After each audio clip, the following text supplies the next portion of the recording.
Bonjour à tous et bienvenue sur le Mug Nowtech. Aujourd'hui, on va parler d'Elon Musk et de ses frasques avec Twitter. On va bien sûr parler de plein d'autres sujets tech. Nous sommes le mercredi 2 novembre 2022 et on démarre tout de suite.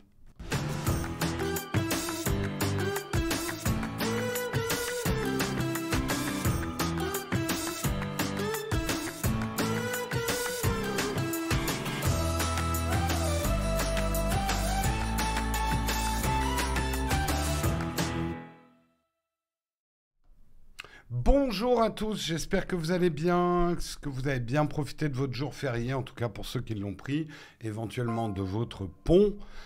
Nous, on a fait un pont télétravail. Voilà. On travaillait un petit peu lundi, un petit peu pas. Voilà. On a commencé le mug à 9 h, enfin rien n'allait. Rien n'allait. Est-ce qu'il y en a qui en ont profité pour passer un long week-end? Bien reposer tout le monde. Un passage à guet, tout à fait. Bah écoute, ça a permis un peu de se reposer. J'avais un peu prévu de streamer hier du jeu vidéo, j'étais trop crevé. J'avais besoin de repos. J'avais besoin de repos, j'avais besoin de repos. C'est un demi-pont, voilà. C'est le pont qui fait plouf. C'est le pont d'Avignon. Pour ceux qui connaissent, il est cassé, le pont d'Avignon. On y danse et plouf. Euh, Bonjour à tous, salut Technisavoir, salut Viverne, salut Chloé, salut Lulu Simpson, salut Originally Strange, salut Gcart 24 579, salut Pavé Kumar, salut Léotsu 974, salut Byshop 971, salut Oleg, salut à tout le monde, salut Samuel, salut tous. Bon, est-ce qu'on va... Ah, bah bon anniversaire, Originally Strange. Bon anniversaire à toi. Grosse journée en vue pour toi, le tout en carton. Très bien. Pirates des Caraïbes. Ah oui, j'espère que vous n'avez pas raté la vidéo. Je suis même pas allé voir les commentaires encore, j'ai pas eu le temps du tout. En fait, j'avais de la famille ce week-end. Sur la vidéo Pirates des Carabistouilles avec le Captain Cook sur l'iPhone 14 Pro. Oh, voilà. On va dire que c'est une vidéo d'Halloween. Certains ont trouvé ça très drôle, d'autres un peu cringe. On s'y attendait un petit peu. On s'y attendait un petit peu. Les funérailles de l'oiseau bleu, tout à fait. Bah justement, on va regarder les sujets du jour ensemble, si vous le voulez bien, et si vous le voulez pas, bah c'est pareil. Nous avons donc une collection de slips, super. Je vois que le profiling publicitaire fonctionne à fond chez Mac Forever. Il y a moins 50% donc sur les dernières tendances de slip. On est content. Non, on va parler d'Elon Musk, effectivement, la réforme de Twitter. Je trouve que réforme est un faible mot. La révolution, la refonte, la remise à zéro. Il y a tellement de news qu'il va falloir décortiquer petit à petit tout ce que Elon Musk est en train d'annoncer. Ça ne veut pas dire d'ailleurs que c'est des choses qu'il va faire, mais ça part dans tous les sens. C'est pour ça que je vais m'aider de 3 articles. Donc celui-ci, je vais m'aider également de celui-ci qui nous dit Twitter, des hackers utilisent la certification payante pour pirater les utilisateurs. Un article de Phone Android. J'utiliserai également cet article de 01net avec Donald Trump. Va-t-il faire son retour grâce à Elon Musk? Donc on détricotera un petit peu tout ce qu'il y a autour de Twitter. C'est dur à suivre en se posant la question qu'est-ce qu'il est en train de faire, quoi. Mais est-ce que c'est pas très malin ou est-ce que c'est très très con ou c'est juste des caprices? Bref, on analysera tout ça. On parlera également, je pense que c'est un sujet qui concerne certains d'entre vous. Non, c'est le sujet d'après. Pardon. Là, un article de Mac Forever sur l'abonnement Amazon Prime qui donne désormais accès à 100 millions de chansons sans publicité. Donc plutôt une bonne chose. Je vous rappelle également que votre abonnement Prime vous donne le droit, voire le devoir, de, de faire un petit prime sur cette chaîne. On enchaînera avec un article de Geeko qui va nous parler de Split. Split va être traîné devant la justice par Netflix, Disney et Apple. Ça fait longtemps qu'on vous dit que ça pendait un petit peu au nez de Split, la plateforme française spécialisée dans le partage d'abonnements. Eh bien, Netflix, Disney et Apple ne sont pas contents du tout. On verra, c'est en cours. Nous parlerons également rapidement, mais j'ai trouvé la news intéressante. Android qui a prédit un tremblement de terre, 1 million de personnes bluffées. Je vous expliquerai un petit peu ce que Android a fait. On terminera juste pour parler un petit peu rapidement de la Paris Games Week qui va commencer ce week-end, les dates et le programme complet, un article de 20 minutes. Et bien sûr, nous terminerons en parlant de notre merveilleux sponsor, O'Clock, comme vous pouvez voir, affiché à la place de notre logo par intermittence. Voilà pour le programme du jour. J'espère qu'il vous va. J'en ai pas d'autres. Et on lance tout de suite le Kawa.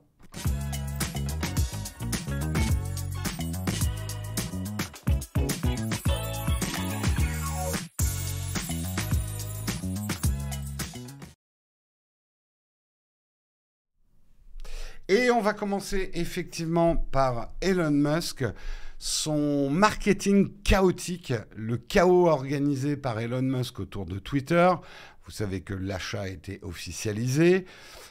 Dans l'ordre ou dans le désordre, parce que on passe d'un tweet de Elon Musk à un autre, façon très Elon Musk, nouvelle manière de communiquer sur les réseaux sociaux, un écran de caca en fait. On balance des choses dans tous les sens, on indigne tout le monde et ça fait le buzz. Il y avait un vieux proverbe qui disait « Qui sème le vent récolte la tempête ». Sur les réseaux sociaux, c'est un peu « Qui sème le vent récolte le buzz ». Et c'est dommageable à long terme, mais à court terme, ça marche plutôt pas mal. On en parlera justement. Décidément, Elon Musk n'en finit plus de créer la polémique avec le rachat de Twitter.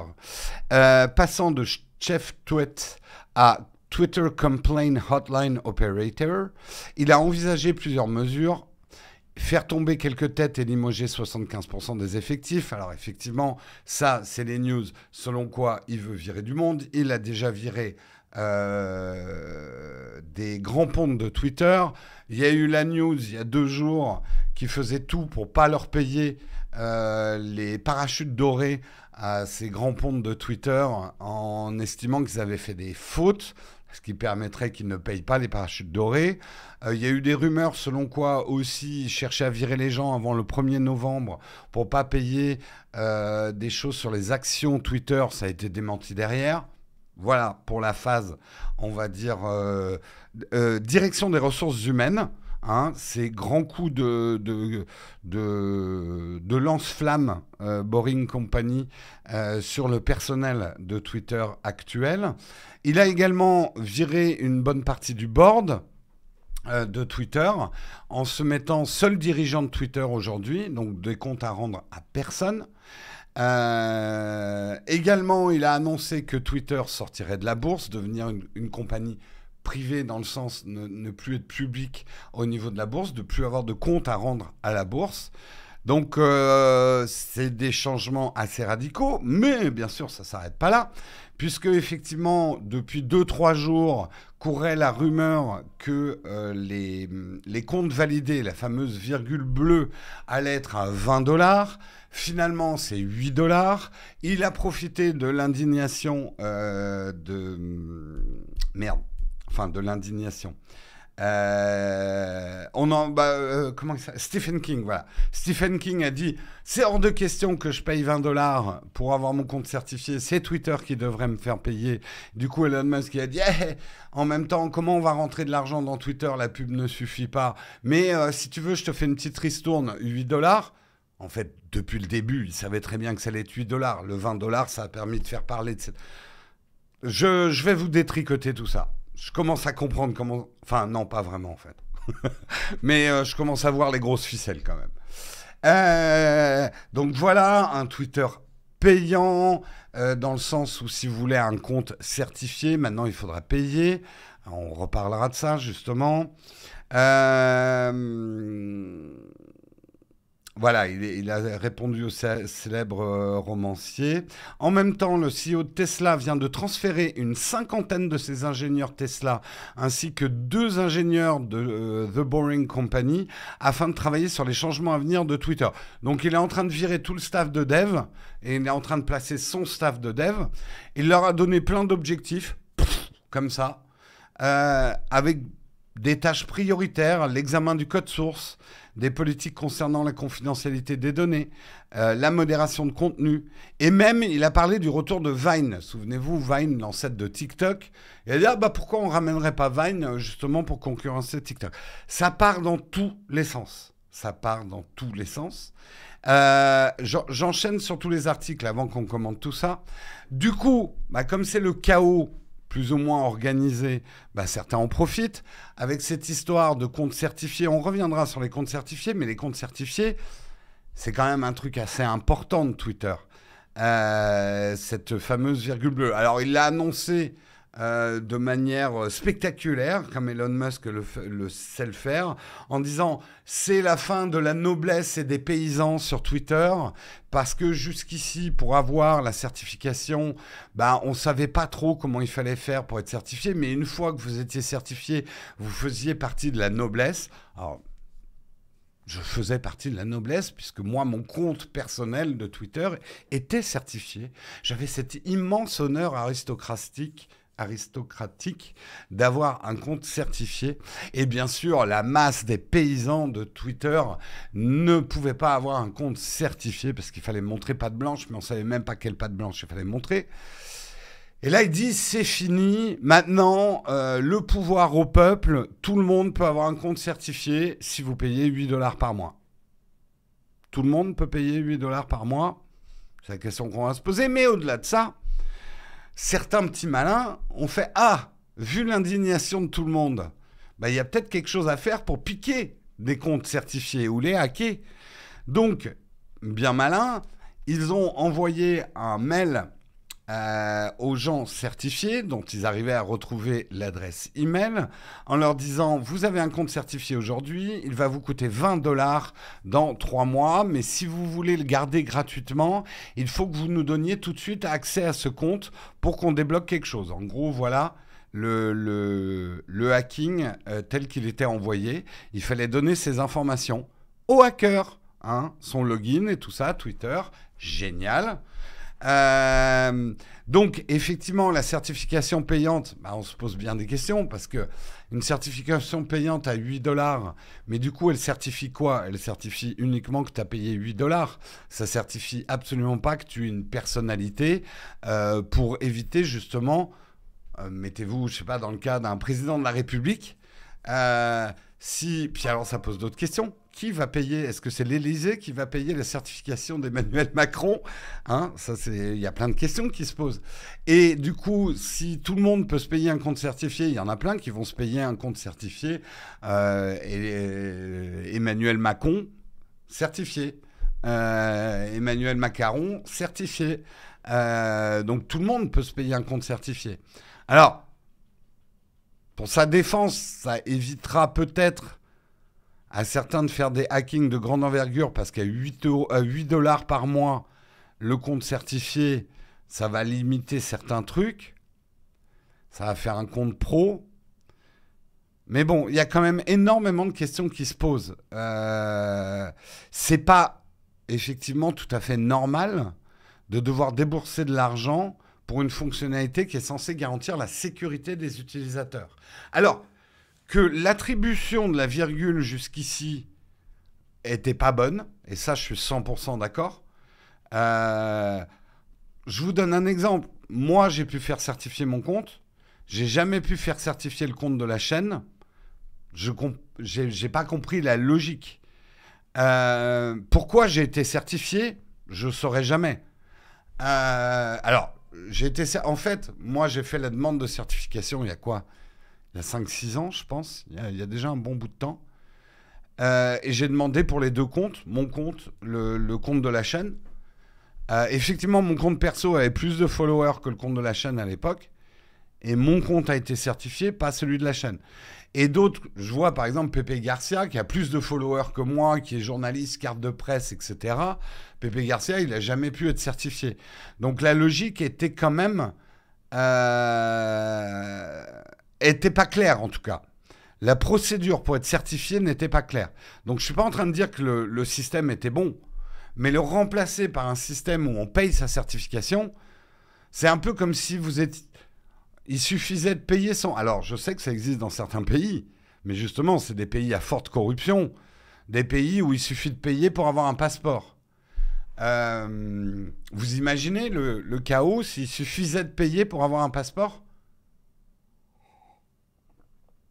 Ça reste un problème de gens connus. Oui, mais réfléchis un petit peu. Pourquoi Twitter, les gens viennent sur Twitter, c'est aussi en grande partie pour lire des gens connus, ou des gens politiques, ou des gens qui ont une influence, ou des journalistes. Donc la certification, elle est même au cœur du système Twitter. Parce que t'aimes bien savoir d'où viennent tes sources. Bah toi, peut-être oui, mais ne juge pas l'ensemble du monde et je peux te garantir que sans système de certification, Twitter ne fonctionnerait pas.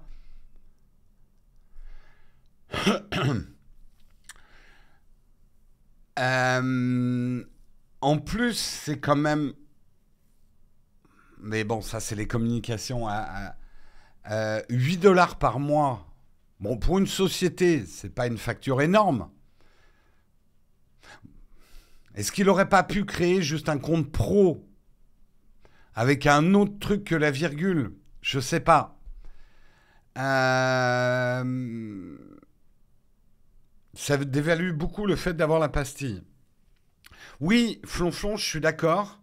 Même si, jusqu'ici, oui, ça pouvait être un gage de sécurité et de sérieux. Là, n'importe qui pourra avoir cette pastille. Oui, même si dans l'absolu, la pastille... Les règles étaient quand même trop obscures.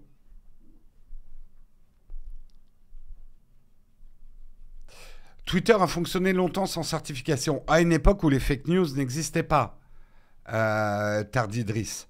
Le problème, le principal problème aujourd'hui de Twitter et de l'ensemble des réseaux sociaux, c'est la propagation des fake news. En ayant un système de certification qui tient au fait que si tu as une certification et que tu commences... En théorie, ça devrait être ça. Je suis certifié. Le fait d'être certifié m'induit une responsabilité. Les gens savent que je suis un compte fiable, en fait.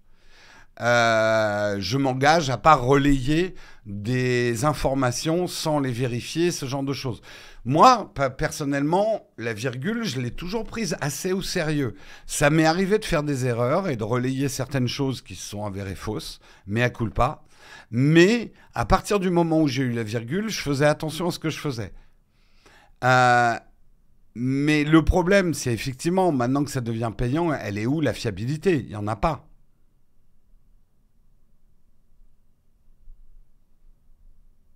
Mais c'était tout le problème, John Duff. Le compte de Trump était certifié. Il aurait dû perdre sa certification à partir du moment où on avait des preuves qu'il a propagé des fake news.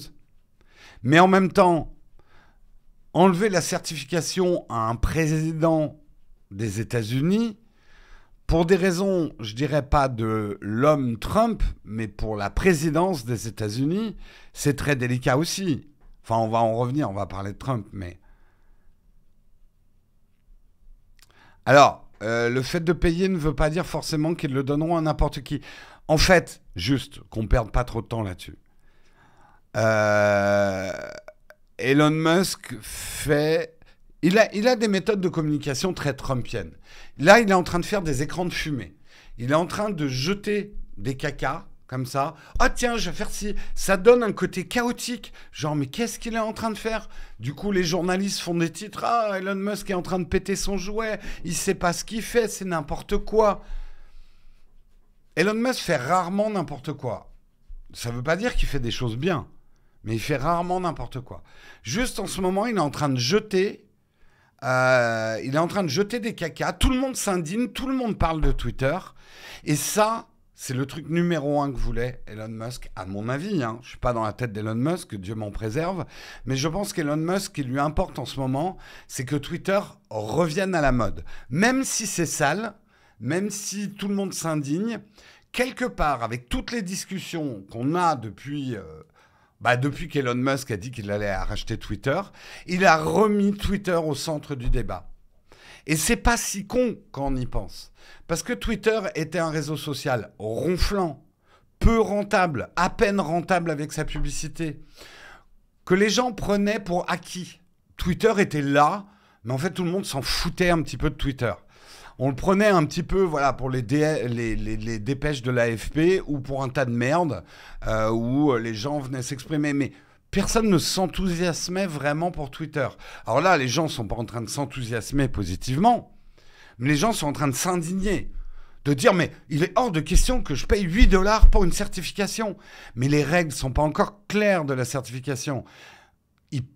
Je ne vois pas comment il peut certifier des gens uniquement parce qu'ils donnent 8 $. Mais tout ça fait qu'on parle de Twitter comme jamais on en avait parlé depuis longtemps, en fait. Donc c'est ça, à mon avis, la stratégie de base d'Elon Musk. Et il ne faut pas croire qu'il a dépensé 44 milliards de dollars et qu'il s'en fout. Elon Musk, il a plein de défauts. Mais on ne peut pas dire que c'est quelqu'un qui ne s'investit pas dans ce qu'il rachète. Effectivement, les SpaceX, les Tesla, c'est des rachats. C'est pas lui qui les a inventés au départ. Mais il en a fait des choses. Alors, à sa manière, et la fin ne justifie pas les moyens. Je ne suis absolument pas l'avocat d'Elon Musk, sinon je ne serais pas ici. Je serais en train de compter mes milliards de dollars. Mais ce n'est pas quelqu'un qui reste inactif. C'est quelqu'un qui a des plans tendus, certes, mais il a des plans. Donc, il donne cette impression d'être un gamin capricieux. Oh, je suis dépensé 44, mais 44 milliards de dollars, pour moi, c'est de la petite monnaie. Oui, je pourrais sauver le monde avec 44 milliards, mais je m'en fous, moi. Moi, l'argent, je m'en fous. C'est des postures, tout ça. Tout ça, c'est des postures marketing, ce que j'avais dit dans ma vidéo sur Elon Musk. Tout ça, il y a un plan, en fait. Et d'un point de vue strictement marketing et buzz, c'est plutôt malin ce qu'il fait là en ce moment. Après, moi je suis comme vous, ça m'écoeure en fait. Ça m'écoeure parce que fondamentalement, je pense toujours aux employés de Twitter, qui là sont un petit bouchon dans un torrent de merde, dont personne n'en a rien à foutre. Mais sans être de gauche plus que ça, moi je pense aux employés de Twitter en ce moment, quoi. Ça doit être atroce pour eux comme situation.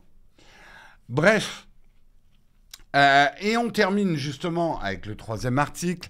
Le truc, alors là aussi, Donald Trump va-t-il faire son retour grâce à Elon Musk?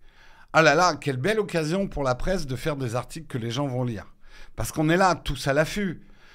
Tous ceux qui estimaient que Twitter était un endroit de gauche radicale, puisque c'est effectivement le reproche qui est fait à Twitter aujourd'hui, c'est que Twitter serait une plateforme plutôt démocrate aux États-Unis, plutôt de gauche, et qui aurait surtout ban des gens de droite et d'extrême droite. Moi, c'est pas vraiment l'impression que j'ai de Twitter, mais bon, ça après c'est moi. Vous voyez, on a tous des biais. Hein.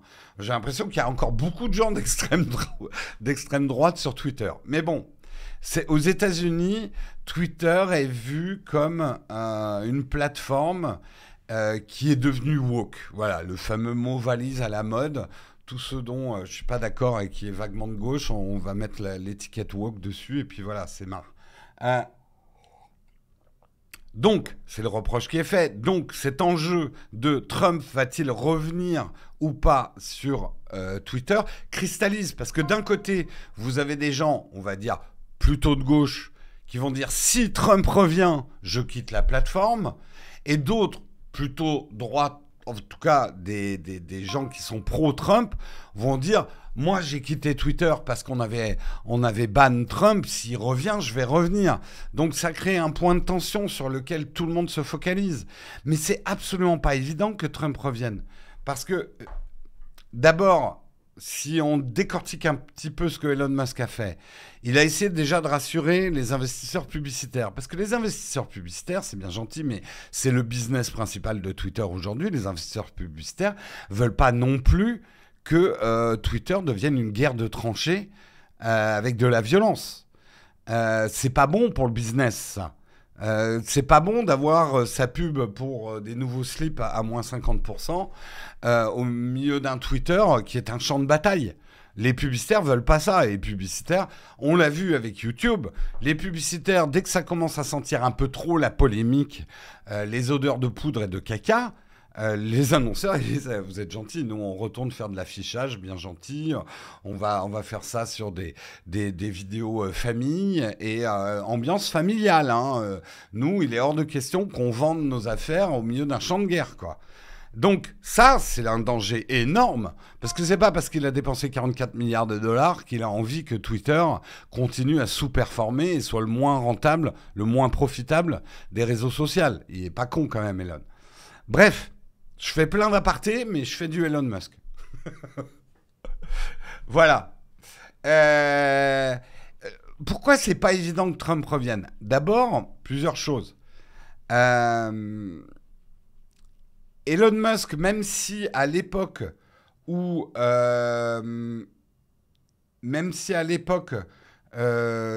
pourquoi j'ai... Attendez, j'ai un problème d'affichage. Non, c'est bon. Même si à l'époque de l'éviction de Trump de Twitter, il avait jugé que cette éviction était moralement mauvaise et insensée, je vous rappelle quand même que Donald Trump avait été exclu de la plateforme suite, effectivement, à ce qui s'était passé au Capitole, et Twitter avait craint d'autres débordements de cet acabit. Twitter a pris les devants rapidement, imité par d'autres services en ligne. Il n'y a pas que Twitter qui a ban Trump. Pas oublier non plus. Elon Musk avait plutôt dit non, on ne banne pas un président des États-Unis. C'est moralement mauvais de faire ça. Il a, dans ses premiers gestes en arrivant à la tête de Twitter, viré, j'arrive pas à lire son nom, Vijaya Gaidi, qui était la juriste qui avait approuvé l'exclusion de Donald Trump en janvier 2021, mais ça fait pas pour autant que Elon Musk, même s'il est plutôt côté républicain, il est pas franchement, il a pas mâché ses mots en parlant de Trump. En juillet, alors attendez, avant d'arriver là, beaucoup ont dit que Trump reviendrait ce lundi.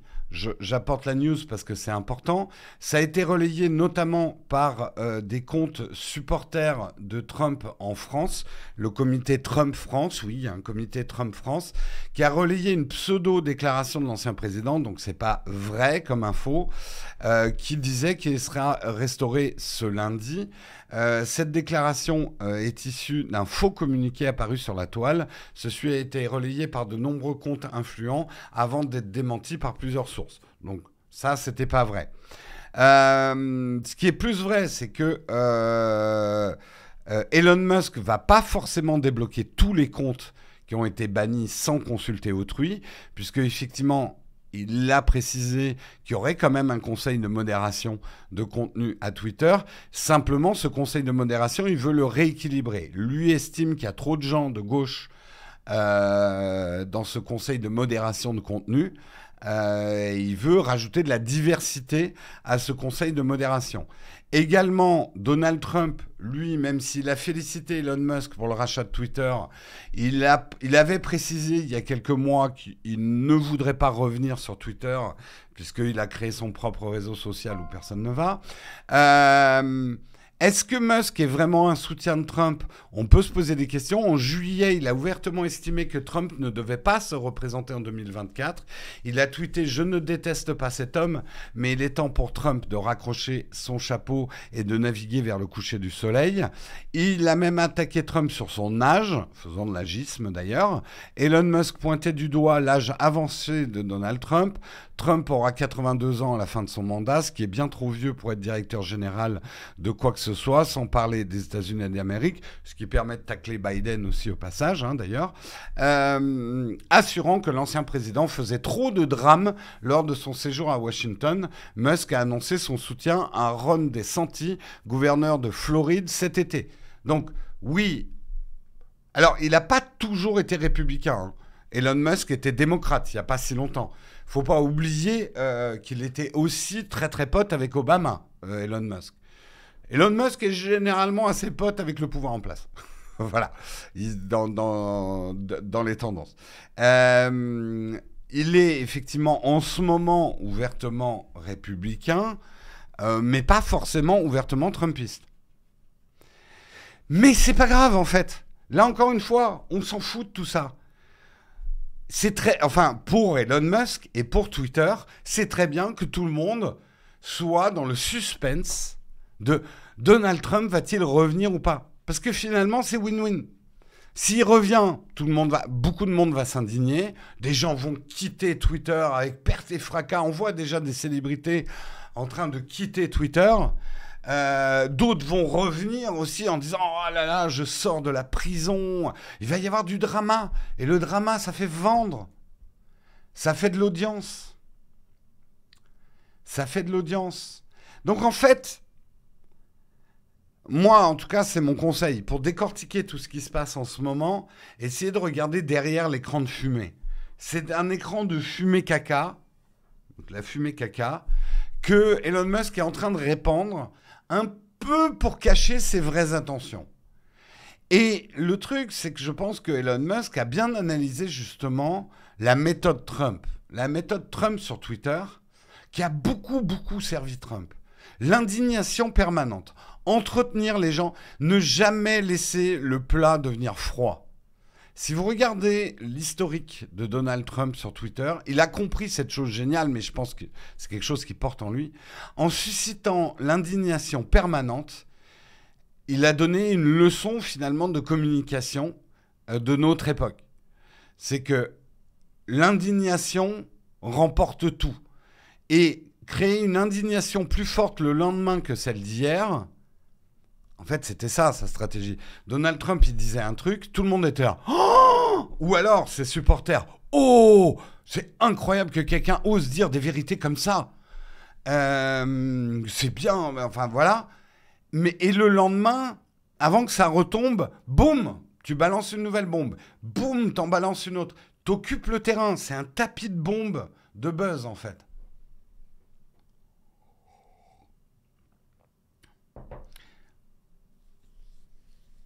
Et d'un point de vue strictement buzz, après, moralement, en termes de moralité, là, mon opinion, c'est que je ne suis pas du tout d'accord avec ce que fait Elon Musk.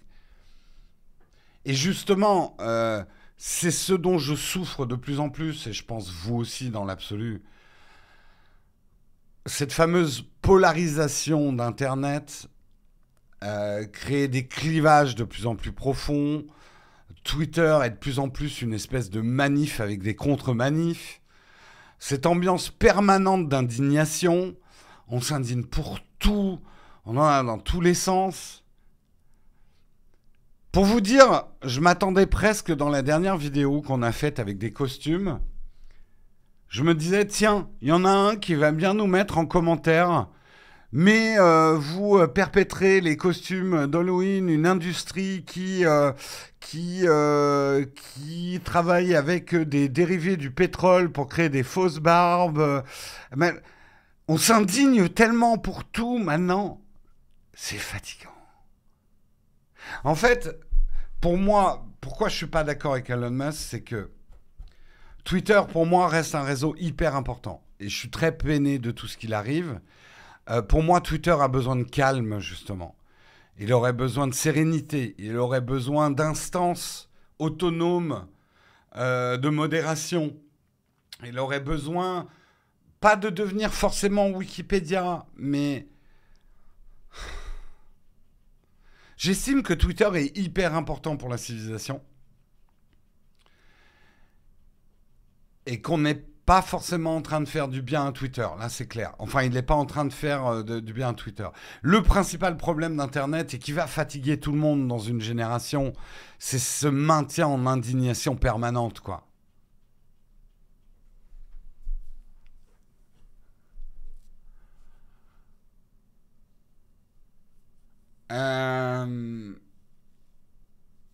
Ouais, Twitter, encore une fois, hein, parfois je me sens obligé de le dire, mais pour certaines choses, je sais que vous avez pour beaucoup l'idée que Twitter est foutu, vous y allez plus, vous y allez plus.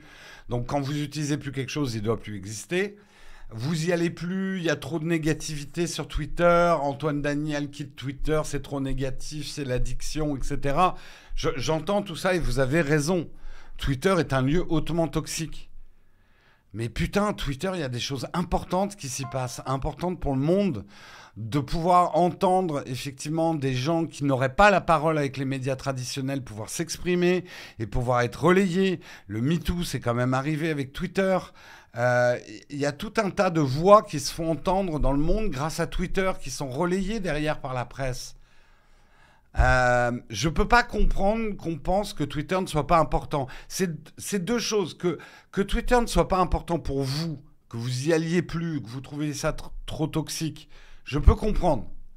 Mais de là à dire que Twitter peut disparaître, ça pose un double problème. D'abord, disparaître. Et est-ce que quelque chose va le remplacer? Parce que Twitter aurait-il pas touché à un besoin de la civilisation humaine, d'avoir un espèce de canal qui ne soit pas, alors qui est un groupe média en lui-même, mais pas influencé forcément par le pays d'origine duquel il est émis, les États-Unis. C'est tout le problème. Quand on essaye de chasser un problème, généralement, on en crée un autre.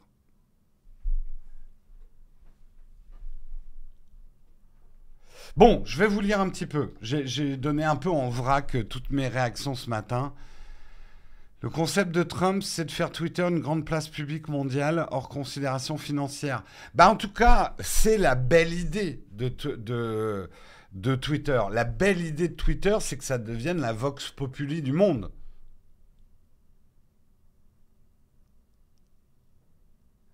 D'ailleurs, pour une timeline un peu safe, mettez là en dernier tweet. Oui, bien sûr.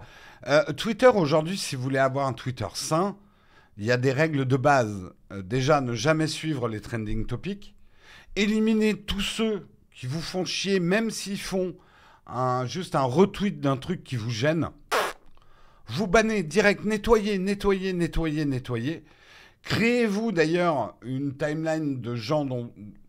Enfin, voilà, suivez des gens en qui vous avez confiance, qui perpètrent pas forcément des bad buzz à la chaîne. Enfin, voilà, du contenu qui vous plaît. Également, pour enlever le côté sensationnaliste de Twitter, il faut le mettre en dernier tweet et pas laisser l'algorithme vous pousser du contenu, parce que le contenu qui remonte, c'est le contenu de l'indignation, puisqu'il n'y a que ça qui marche. Voilà, faites des listes. Oui, Jack Dorsey avait dit que Twitter était ce qui était le plus proche d'une conscience mondiale. Et je suis assez d'accord. Alors, c'est de la merde, la conscience mondiale. Mais c'est une info intéressante, justement. Je trouve, finalement, le débat qu'on est en train d'avoir, c'est que s'il y a une conscience mondiale, une vox populi mondiale, que en 2022, c'est la merde qui remonte le plus, ça donne une info importante sur notre manière de nous comporter en tant que civilisation. Et peut-être quelque chose sur lequel on pourrait travailler.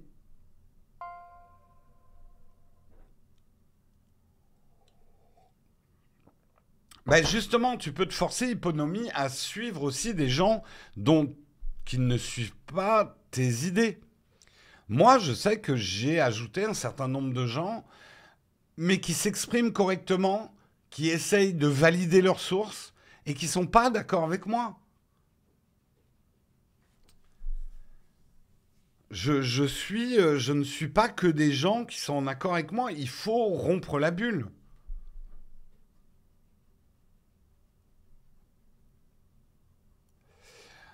Penses-tu que Musk ait des ambitions politiques? Je pense que Musk est tout à fait le produit de notre époque. C'est qu'est-ce que la politique? Est-ce que la politique est uniquement dans le monde politique? Aujourd'hui, justement, on est dans un monde où les multimilliardaires envoient des fusées dans l'espace à la place des pays. font de la géopolitique et vont au Vatican comme le faisaient autrefois des hommes d'État? A-t-on besoin d'être dans la politique pour faire de la politique aujourd'hui? C'est un bon sujet. Pour avoir de l'influence politique.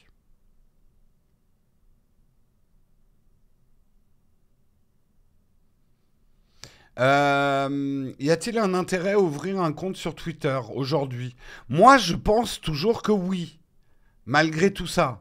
Après, peut-être qu'il va le casser, hein, son jouet. Hein. Peut-être que ça va devenir n'importe quoi. Hein. Je suis pas en train de dire qu'Elon Musk va réussir son coup. Hein.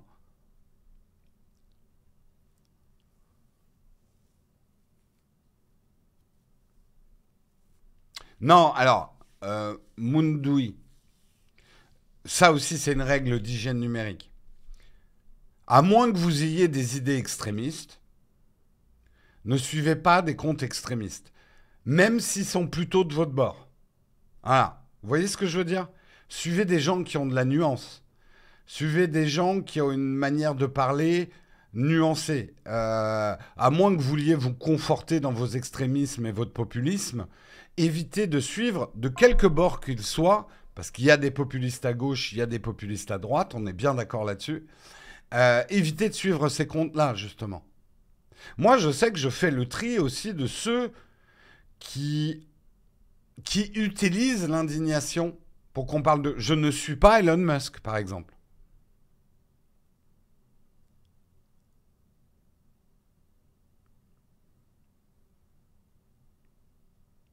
Moi, je suis de ceux qui pensent qu'il vaut mieux être sur le champ de bataille que d'essayer de le fuir, parce que la guerre te rattrapera de toute façon, et d'abandonner Twitter parce que les choses se passent mal. Mais c'est moi aussi, j'aime profondément Twitter. Twitter est le réseau social le plus important pour moi. En fin de compte.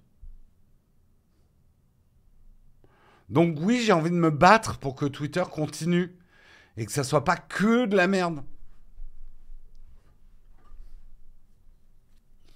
Et je préfère me battre sur le champ de bataille que de fuir la guerre et parce que je sais que la guerre me rattrapera.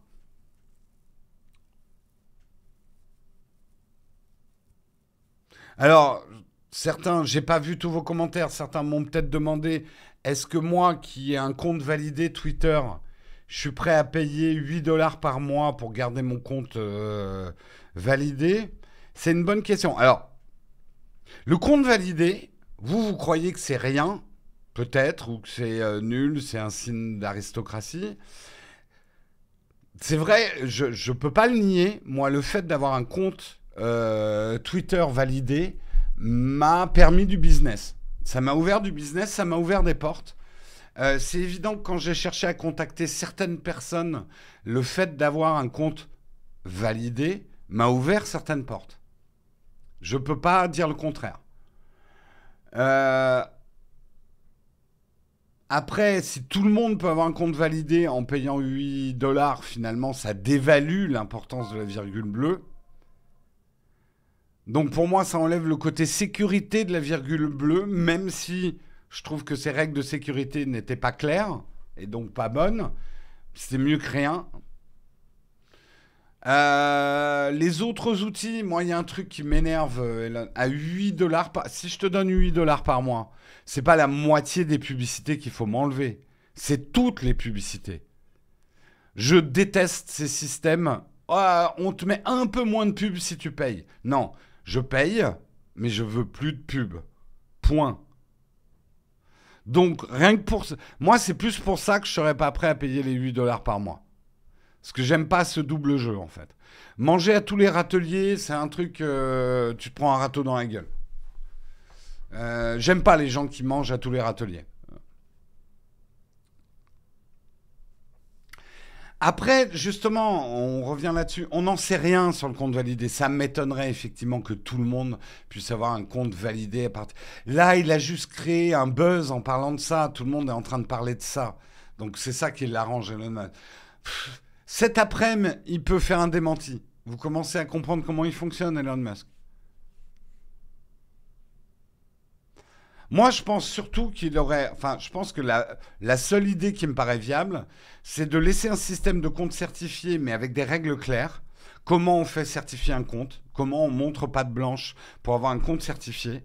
Et à côté, tu fais l'abonnement Twitter Blue Pro à 8 dollars par mois, avec un certain nombre d'outils, parce qu'il ne faut pas oublier que pour nous, Twitter, c'est un instrument de travail pour nous. Certainement pas pour vous qui consultez Twitter, mais pour certains d'entre nous, dont c'est le métier, moi, Twitter, c'est un instrument de travail.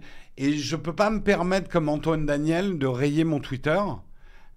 Lui, il en a parlé avec son équipe marketing, Antoine Daniel, qui lui ont dit oui, si tu gardes l'Instagram, c'est pas grave si tu n'as plus Twitter, donc il va supprimer son Twitter. Moi, je pourrais pas me le permettre professionnellement. Tant mieux pour Antoine Daniel, hein, s'il peut se le permettre. Moi, je pourrais pas. On est trop petit et trop fragile.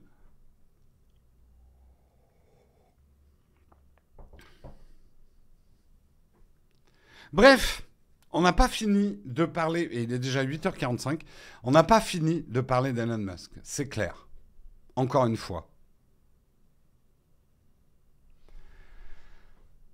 Encore une fois, encore une fois. Allez sur Mastodonte, bah, bon courage, hein. Regardez ce que Guillaume en a dit lundi dans le mug de lundi, que vous pouvez trouver en replay sur notre chaîne replay, sur YouTube, gratuitement. Mastodonte, non, c'est pas la solution, hein. Tente de créer une alternative française à Twitter. Oh là là. Et les SIAF, j'imagine juste un. D'abord, je veux dire une chose. Moi, un Twitter qui serait uniquement entre Français, ça m'intéresse pas du tout. Moi, ce que je veux, c'est le pouls du monde. J'ai pas envie d'avoir un truc qui soit juste le pouls de la France. Deuxième chose, déjà que c'est l'enfer, les gens qui nous reprochent les anglicismes sur Internet en général, dès qu'on fait un anglicisme, il y a une série de bonhommes qui font voilà, hein, c'est ça. T'imagines sur un Twitter France, mais mon Dieu, vous avez mis un S à je parle, mais c'est un impératif, donc ça. Oh putain. Oh là là, ça me fatigue d'avance. Ça va être horrible. Aïe, aïe, aïe, aïe, aïe. Twitter France modéré par des académiciens. Après, vous voyez, j'ai même pas parlé du sujet, mais effectivement, il y a Breton qui a pris à partie Elon Musk, qui a dit ouais, vous avez libéré Twitter, maintenant tout le monde aura le droit de tout dire. Attention, nous en Europe, c'est pas comme ça que ça marche. Donc, si vos nouvelles règles de Twitter, c'est que tout le monde a le droit de dire ce qu'il veut, eh ben, on va couper Twitter en Europe. C'est pas exclu qu'on en arrive là, hein, aussi, hein.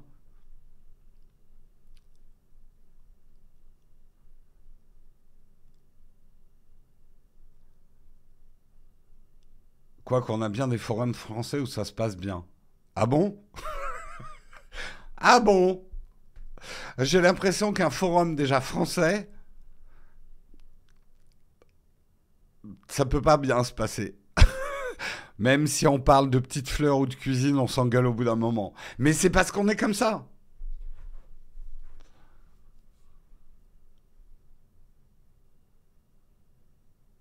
Oui, Breton on en a profité par. Mais là, pour le coup, j'ai aucune amitié ou d'affection particulière pour Breton, mais les Bretons, oui, mais pas Breton. Il a raison de dire, nous en Europe, on va arrêter de bouffer votre soupe juste parce que vous avez inventé Internet. En plus, c'est pas tout à fait vrai. En vrai, pourquoi en Europe on prendrait tout ce qui vient d'Internet comme ça? Bah non, l'Europe entre guillemets se rebiffe. Alors certains vont peut-être trouver ça ridicule aux États-Unis. Apple dit oh vous faites chier avec vos normes là, vous nous pétez les couilles l'Europe, hein. Il était où le bon temps où vous acceptiez tout ce qu'on vous refourguait sans rien dire? Bah non, c'est fini ce temps-là. Voilà. Mais de là à vouloir un Twitter français, non, moi j'ai pas envie d'un Twitter français, hein, personnellement. Ça m'intéresserait pas énormément.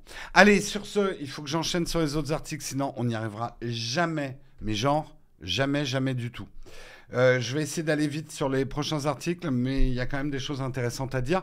L'abonnement Amazon Prime donne désormais accès à 100 millions de chansons sans publicité. L'augmentation de tarif de l'abonnement Prime, qui est passé de 49 euros à 69,90 euros par an, ou de 5,99 à 6,99 € par mois depuis le mois de septembre dernier. Amazon a annoncé une mesure plus agréable en indiquant que les abonnés peuvent désormais accéder à l'intégralité du catalogue Amazon Music, soit 100 millions de titres au lieu d'être limité à 2 millions de titres comme c'était le cas aujourd'hui. Il sera possible d'écouter les albums et les listes de lecture en mode aléatoire, ainsi que les podcasts, le tout sans publicité. Par contre, si vous voulez écouter spécifiquement un morceau, il vous faudra quand même l'abonnement Amazon spécifique Music Unlimited à 10 euros par mois pour profiter du catalogue en choisissant spécifiquement un titre. Voilà, c'est la solution d'Amazon. Vous avez l'intégralité des titres, vous pouvez les mettre dans des playlists, mais vous pouvez lire ça que de manière aléatoire. Ça fait une radio, why not? C'est pas mal. C'est pas mal. Je ne veux même pas prendre vos réactions. Bon, est-ce que ça justifie que l'abonnement Prime soit augmenté? Non. Par contre, si vous avez un abonnement Prime, vous savez que vous pouvez piquer de l'argent à Bezos et le donner à Nowtech. Est-ce que vous préférez Bezos ou est-ce que vous préférez Nowtech? En fait, le choix, il est là. Si vous préférez Nowtech, eh bien, vous pouvez utiliser une partie de votre Prime qui n'ira pas dans la poche de Bezos, mais qui ira dans la poche de Nowtech, nous permettant ainsi de lancer nos fusées dans l'espace ou nos yachts à Malte. Voilà. J'en profite rapidement pour remercier Batix23 qui cumule son 10e mois d'abonnement, EasyP, 2e mois d'abonnement, la crème de la flemme pour son 31e mois d'abonnement, c'est plus de l'amour, c'est de la rage. Health pour son 16e mois d'abonnement, Cebios pour son 2e mois d'abonnement, Nat du 05 pour ton 10e mois d'abonnement, Olivier Roussel pour son 7e mois d'abonnement, MD Pampan pour son 3e mois d'abonnement, Pepsinou pour son 9e mois d'abonnement, Power Loutre pour son 15e mois d'abonnement, Aloun75 pour son 5e mois d'abonnement. Il y en a eu du monde ce matin. Merci Pierre Neve également pour ton 5e mois d'abonnement. Fanatics, 14e mois d'abonnement. Sophie Fonfec, 69 pour ton 3e mois d'abonnement. ActuTech Reddit pour ton 17e mois d'abonnement. Olivier Indeblix, salutations pour ton Prime. Evie Barrel pour ton 23e mois d'abonnement. Mais je ne vais jamais arriver à finir. Nali Eric pour ton 25e mois d'abonnement. C'est presque plus de l'amour. C'est presque de la rage. Extranat, ton 9e mois d'abonnement. Babas pour ton 22e mois d'abonnement. Originally Strange pour ton 24e mois d'abonnement. The Lannister Off pour ton Prime, Rayel pour ton Prime, Copperfield 93 pour ton Prime. C'était avant-hier, mais merci David Copperfield. Oh là, David Copperfield, mais quelle magie! Mais quel magicien! J'ai pété ma souris. Non, c'est bon. Pourquoi ça fait ça? Hop, je remonte en haut. Merci Tom Zeg également, qui arrive avec son 2e mois d'abonnement. Canine 50, est-ce que je t'ai remercié pour ton 6e mois d'abonnement? Caribou pour son 17e mois d'abonnement. Lion de Juillet pour son 26e mois d'abonnement. C'est plus de l'amour, c'est de la rage. Merci à vous, les contributeurs. Moi qui envisage de résilier mon abo Amazon Prime, c'est pas cette annonce qui m'envoie dissuader. Écoute, tu fais comme tu veux. De toute façon, tu pourras toujours nous faire des subs.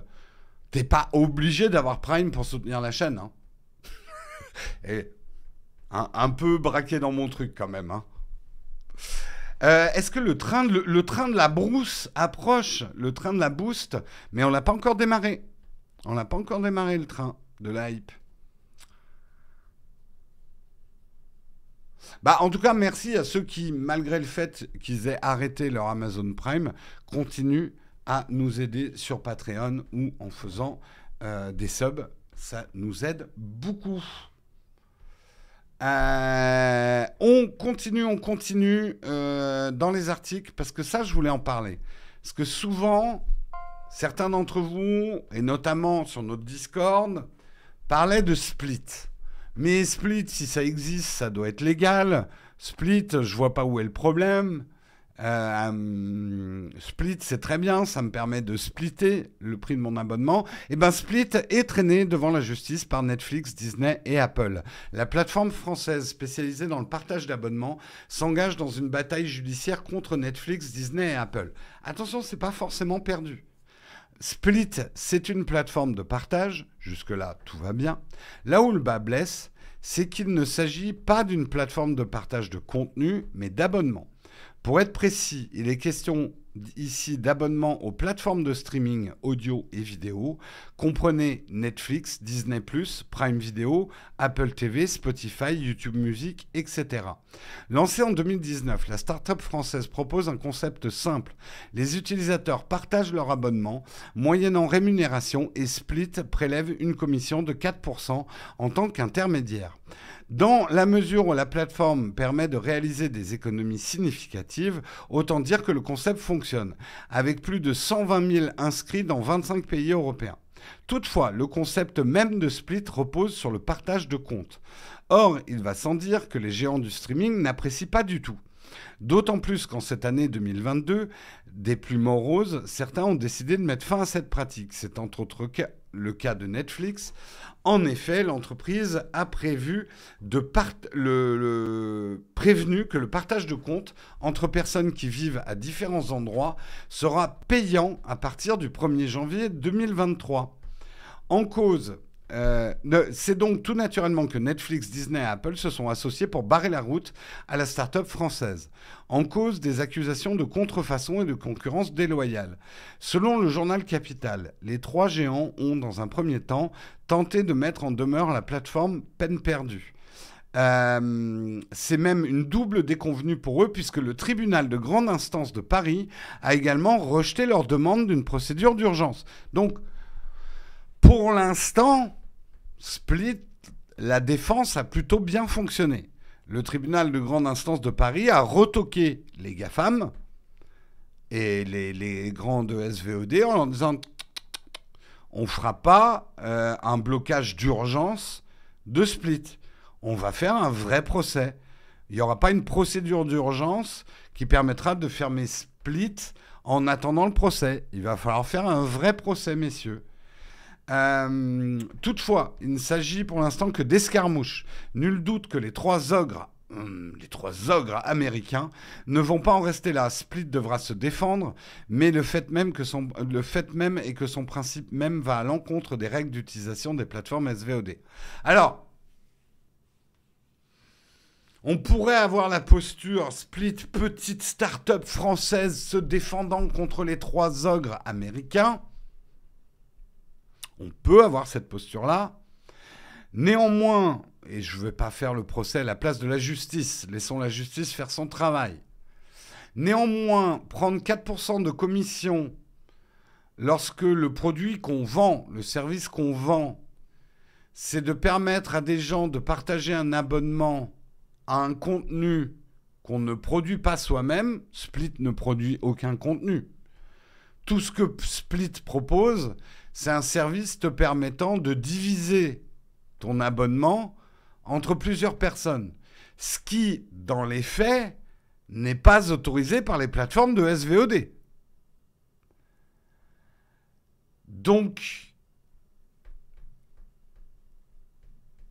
je comprends après que certains puissent dire « Ouais, mais Split, au moins, on payait moins cher. Il y en a marre de payer cher, tous ces services, ce monde capitalistique. » En même temps, ce n'est pas être anticapitalistique que d'encourager des pratiques qui vont contre la loi commerciale.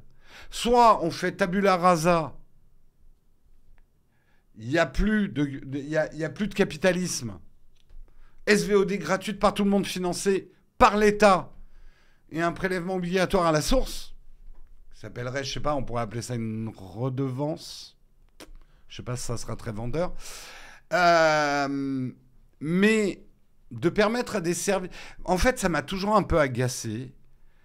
Ce côté qu'ont les adblockers certains VPN, des trucs comme Split, d'avoir cette espèce de vernis de ouais, mais nous, on pirate un système. En fait, c'est un peu la justification des pirates. Attention, j'adore les pirates. Vous savez que j'adore me déguiser en pirate. J'adore l'univers des pirates. Mais en même temps, si on regarde l'histoire, les pirates sont un parasite qui s'est greffé sur un système économique de prendre, de piquer des choses sur des galions qui transitaient. Alors, attention, ça ne voulait pas dire que les Espagnols avaient raison de piller les pays, mais les pirates pillaient. Alors vous allez dire, oui, mais c'est Robin des Bois, ils pillent les pilleurs. Non, ça ne peut pas marcher, ça peut pas marcher comme ça.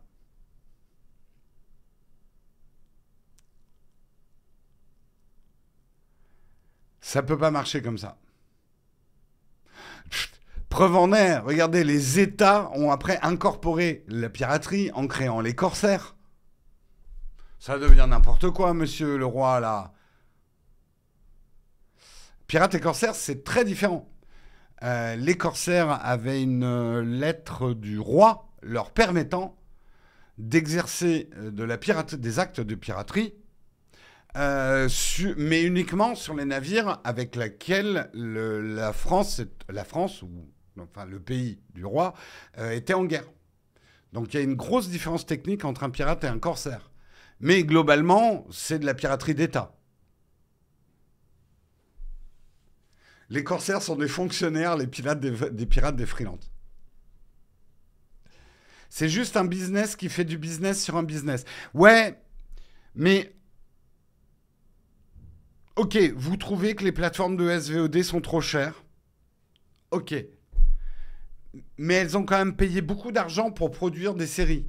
Et faire un business sur le contenu, moi j'appelle ça quand même se mettre au milieu d'un pont entre deux villages avec une massue et dire bon bah maintenant si vous voulez passer il va falloir payer. C'est pas toi qui as construit les villages, c'est pas toi qui fais les marchés, c'est pas toi qui fais pousser les patates. On est quand même... C'est quand même très limite comme business.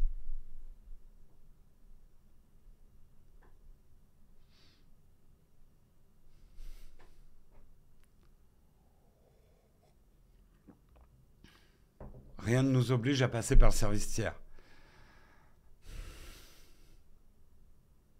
Ouais, ouais, non, non, mais de toute façon, c'est des débats. Mais à partir du moment où ce n'est pas autorisé de faire une chose en pratique commerciale, la faire en disant c'est eux les méchants, c'est un peu facile aussi.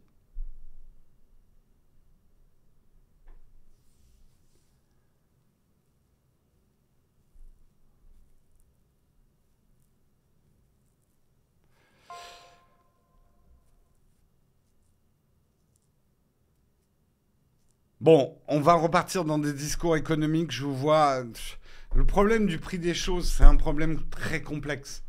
Moi, personnellement, je n'ai pas la solution. Allez, j'enchaîne rapidement, effectivement, les deux articles suivants. Une petite histoire que j'ai trouvée intéressante sur Android, une histoire de presse citron, a prédit un tremblement de terre, 1 million de personnes bluffées. Mardi dernier, un séisme d'une magnitude de 5,1 sur l'échelle de Richter s'est produit en Californie, près de la baie de San Francisco. Si ce type de séisme est assez courant sur place, ce qui l'est un petit peu moins, c'est que plus d'1 million d'utilisateurs d'Android ont reçu des notifications sur leur appareil pour les prévenir qu'un tremblement de terre était en train de frapper.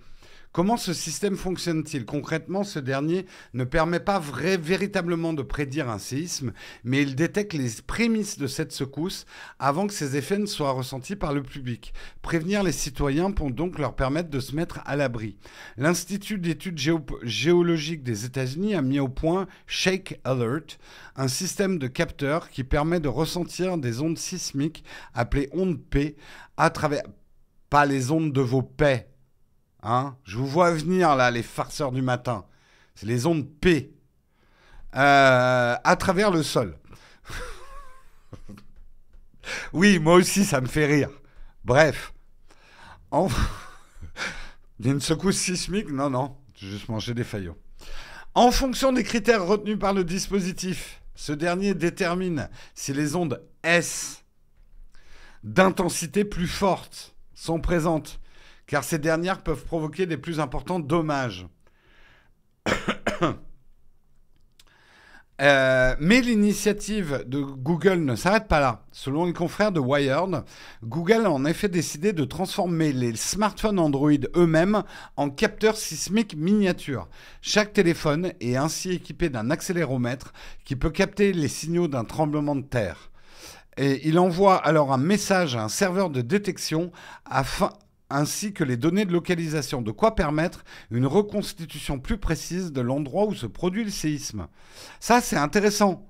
On parle beaucoup des données captées pour des choses négatives. Tous ces GAFAM qui nous prennent nos données personnelles, notre géolocalisation. Bah ouais, mais ça peut être aussi pour des choses utiles, en santé, en prévention des tremblements de terre. Ce genre de choses. Et effectivement, avec les accéléromètres et leur précision aujourd'hui, pouvoir détecter des zones sismiques, on sait, moi j'y connais rien en séisme, mais on sait aussi que des séismes précurseurs peuvent annoncer un certain nombre de choses. Ça peut permettre de prévoir des tsunamis aussi. Que les trucs qu'on trimballe dans nos poches, à nos poignets et tout ça, permettent à grande échelle, par la collecte de données, de faire avancer des méthodes de prévention. C'est vachement intéressant. Ils veulent nous garder en vie pour mieux consommer. Ouais, mais il dit, t'as tout compris. Nous sommes des sacs à billets accrochés à une grande matrice et on nous pompe notre sang tels des vampires et tout ça est contrôlé par des estrades. C'est de Matrix. On y est. Mais peut-être. J'ai juste pas envie de le savoir. Et je suis triste pour toi si t'en es rendu compte, ta vie doit être horrible.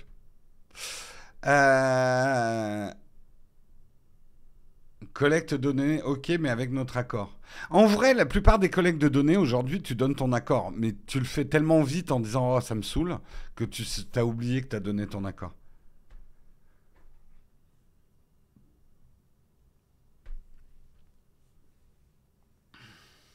Je pense qu'il fait la différence entre un mouvement du porteur et une micro-vibration. Tout à fait.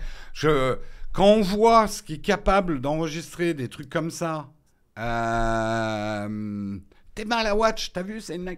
non, il faut que j'arrête avec cette vieille blague TikTok dont plus personne n'a la ref. Non, mais du coup, ça capte des trucs avec une précision étonnante quand même.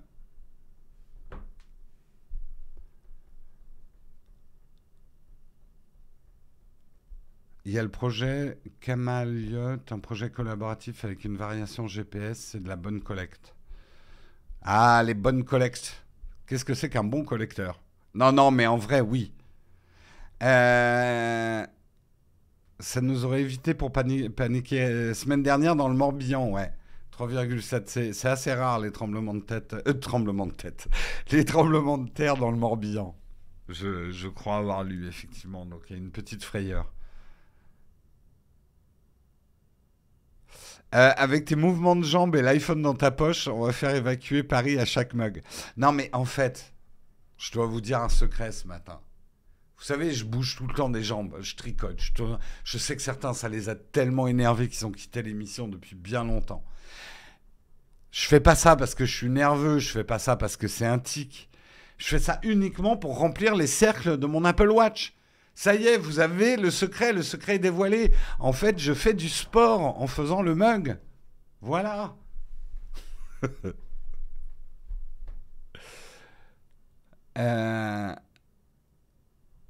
Révélation ce matin. Jérôme fait du sport en faisant le mug. Tout à fait. Allez, moi j'ai trouvé ça assez intéressant. Bonne utilisation de la tech. Let's go. On termine, et je vais devoir le traiter rapidement si on va avoir un petit peu de temps après, mais on va parler de la Paris Games Week. C'est ce week-end, date et programme complet. Après 2 années d'absence liées à la pandémie de Covid-19, le Paris Games Week fait son grand retour au parc des expositions de la Porte de Versailles à Paris. L'événement célébrant les jeux vidéo se tiendra du 2, donc à partir d'aujourd'hui, au 6 novembre, avec un programme très chargé. Le ministre de la Culture sera là, le ministre de la Transition numérique aussi. Ils seront présents pour l'inauguration ce mardi. 3 géants du secteur et constructeurs de consoles participeront au salon, Microsoft, Sony et Nintendo. C'est une première depuis plus de 3 ans. Donc ça c'est intéressant, programme très varié, il y aura des éditeurs de jeux vidéo, Ubisoft, Bandai Namco, Sega, etc. Mais aussi des distributeurs et des réseaux sociaux. TikTok va être très présent à la Paris Games Week. Une centaine d'exposants sont attendus. Au programme de cette édition, des compétitions d'e-sport, des dédicaces, des espaces dédiés aux jeux français et un autre consacré au rétro gaming ainsi que des conférences grandes nouveautés. Un véritable village dédié au cosplay, hein, pas comme le groupe de musique. Certains ont la ref, sera installé. Des ateliers ainsi que des défilés seront organisés tout au long de l'événement. Le salon sera aussi l'occasion pour les visiteurs de tester certains jeux attendus pour 2022 comme Just Dance 2023 ou Street Fighter 6. 180 000 visiteurs attendus, gros salon, hein, attendu par les organisateurs. Cette édition Restart.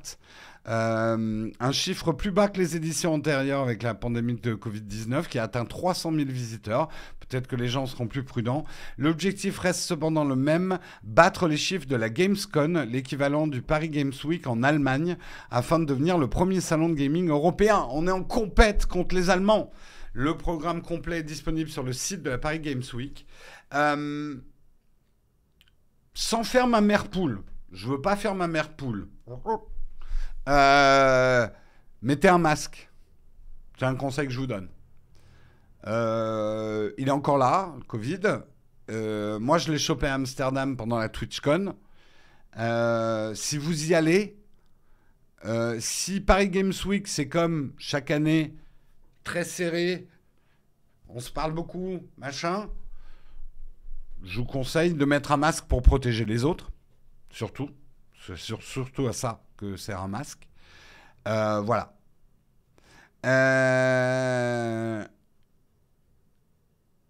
Ils n'ont pas qu'une salle cette année, ça j'en sais rien. Ça risque. Moi, je sais que la dernière fois que j'y suis allé, je sais plus. J'y suis allé il y a longtemps. Peut-être il y a 6 ans. J'y vais plus parce que pour moi, il y a trop de monde. Je suis agoraphobe. Non, je suis agoraphobe, moi. Et ce genre de truc, c'est pas mon truc. Alors, si j'avais un partenariat rémunéré, si j'avais une OP à faire, je l'aurais fait. Le fait est, c'est qu'on n'a pas d'OP à faire à la Paris Games Week. On n'est pas vraiment dans ce milieu-là, de toute façon. Donc, moi, je n'irai pas par plaisir parce que je souffre pas mal dans ce genre de trucs, en fait. Ceux qui sont agoraphobes savent ce que c'est. En fait, c'est comme claustrophobe. C'est juste que quand moi, il y a trop de monde autour de moi qui bouge, je crois que ça se dit agoraphobe, hein, la peur de la foule. Hein. En plus, c'est un mélange, moi, de foule, de bruit. J'ai du mal avec les concerts aussi. C'est bien agoraphobe, ouais. Le traitement de l'agoraphobie, la sponsor. Bah, disons que, vu la situation financière de la chaîne, je prends sur moi. Après, je mettrai mes conditions. Si on devait faire une OP, je dirais oui, mais moi, il me faut... En fait, la condition que je donne pour les salons, on avait fait ça aussi pour le salon de la French Tech. J'ai oublié le nom. C'est juste que j'ai un endroit pour me ressourcer un moment. J'ai besoin d'être seul pour pouvoir accepter les autres. J'ai besoin de moments seuls. Là, on est dans de... Enfin, je pense que les gens agoraphobes comprennent ce que je dis.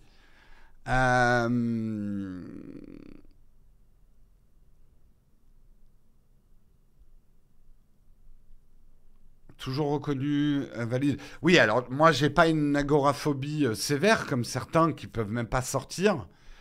Euh, mais j'ai une résistance limitée.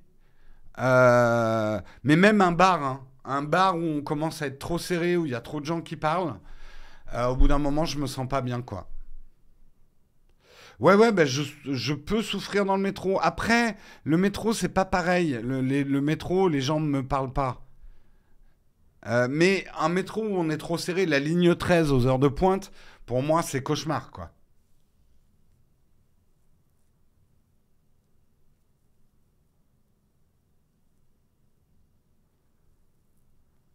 Et c'est pour ça que moi, les concerts, les trucs, les manifs, les trucs, j'ai tendance à éviter, quoi.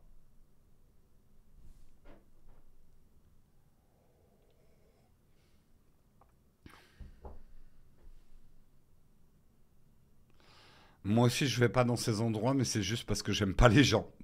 C'est, c'est- c'est- voilà.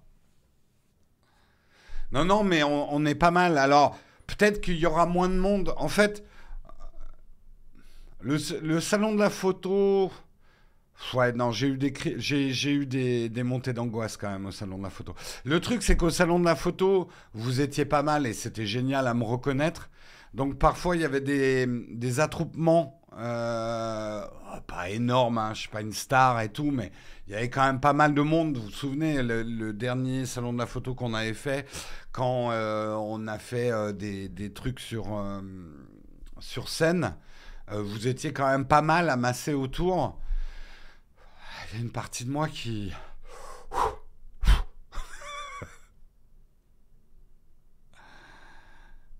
Oui, bah évidemment, ça fait penser à ce qui... Bah voilà, pour moi, ce qui s'est passé à Séoul est un cauchemar absolu, c'est clair. Non, j'ai pas besoin d'un service de sécurité, c'est ridicule. J'ai juste besoin... Et là, ça allait... voilà, le salon de la photo, le fait qu'il y ait un stand, et je sais pas si vous vous souvenez, mais il y avait un petit espace où on pouvait s'enfermer. Moi, de temps en temps, j'allais m'enfermer dans l'espace. Je mettais mon casque sur les oreilles et je me ressourçais avant de ressortir, quoi. Oh, bah, par contre, dans le mug, je m'en fous. Là, vous êtes combien? Vous êtes 841. Pff, ça me fait rien du tout, hein. J'ai l'impression que vous n'êtes pas là, quoi. Et c'est là que je réalise qu'il y a 841 personnes en train de me regarder. Et je prends peur. Et je commence à plus respirer.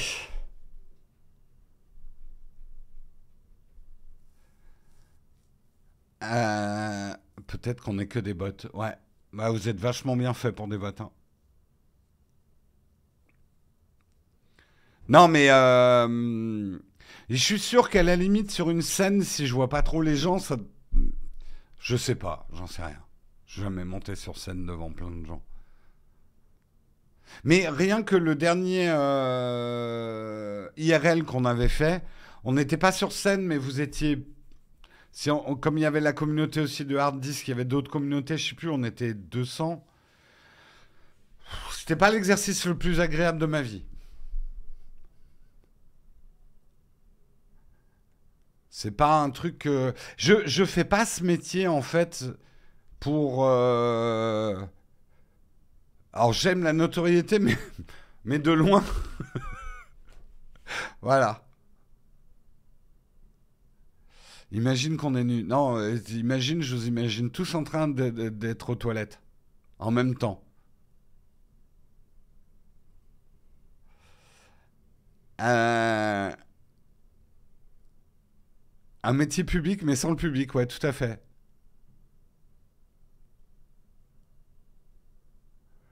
Ah, mais la vie est bizarre, hein.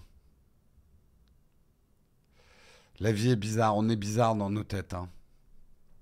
En même temps, je fais un métier de représentation, donc j'aime qu'on me regarde, mais j'aime pas la foule. C'est les paradoxes de la vie. C'est les paradoxes de la vie. Sur ce, il est temps que nous passions à notre... Et que je prenne ma fiche déjà. Yep, hop. Puisque nous allons parler de notre merveilleux sponsor que je vous affiche tout de suite, puisque notre merveilleux sponsor, comme vous l'avez vu depuis le début de l'émission, c'est O'Clock. O'Clock, embarqué dans nos salles virtuelles. O'Clock, c'est une école tech qui va vous former au métier de développeur web en téléprésentiel. Pour faire simple, vous êtes à distance, mais dans une classe virtuelle. En gros, c'est pas non plus des cours enregistrés en ligne. Il y a vraiment des cours. Simplement, tout le monde s'y rend à travers son ordinateur. L'objectif de l'école est de proposer aux personnes en reconversion professionnelle ou en demande d'emploi une solution pragmatique pour changer de vie et entrer dans un secteur qui recrute. O'Clock a donc créé une formation de 6 mois pour devenir développeur web. Vous pouvez après vous spécialiser dans telle ou telle techno de développeur web. C'est destiné aux débutants. Cette formation est bien évidemment reconnue par l'État à titre RNCP. L'école propose des rentrées mensuelles, donc c'est possible de commencer quand vous voulez. Il suffit de suivre la rentrée du mois, n'importe quelle formation, à n'importe quel moment. Il est aussi possible de se former en alternance sur des technos spécifiques très demandés dans le marché de l'emploi et même de suivre une formation spécialisée en accessibilité du web. Bien sûr, ces formations sont payantes. Ouais. Mais O'Clock dédie une partie de leur équipe à vous aider à trouver un financement si vous avez du mal à vous payer effectivement cette formation. 75% des personnes ont pu financer leur formation partiellement ou entièrement grâce justement à l'équipe dédiée O'Clock. C'est gagnant pour O'Clock, comme ça il se rémunère. C'est gagnant pour l'apprenant, vous qui économisez, et c'est gagnant pour l'État qui finance par le retour à l'emploi. Enfin, les retours d'expérience, effectivement, qu'ils ont sur Trustpilot sont excellents. O'Clock nous certifie qu'ils n'ont jamais payé pour ces avis, que c'est des avis authentiques. Ils ont 4,8 sur 5 sur 563 avis. Si vous avez d'ailleurs une formation O'Clock et vous êtes content, bah, n'hésitez pas à les aider en mettant un avis positif sur Trustpilot.